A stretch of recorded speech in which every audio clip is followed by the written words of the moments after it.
জনাব তারেক জিয়া রহমানের জন্য এক আইন আর আমাদের সাধারণ মানুষের জন্য এক আইন। কথাগুলো এই কারণে বললাম, দেখেন ভোটার লিস্ট হয়ে গেছে গা।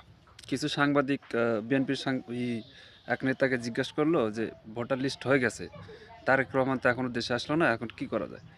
তো উনি বলেন হয়ে যাবে, হয়েও গেছে।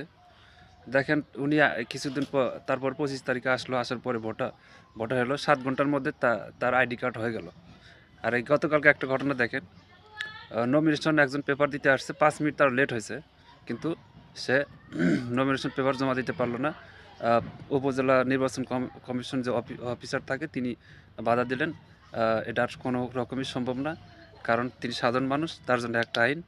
আর তিনি যদি তারেক জিয়া হয়তো, তাহলে তার জন্য আরও আলাদা হয়তো 2 দিন সময় বাড়িয়ে দিত। এইটাকে বলে বৈষম্য। এই বৈষম্য থেকে বেরিয়ে আসতে হবে।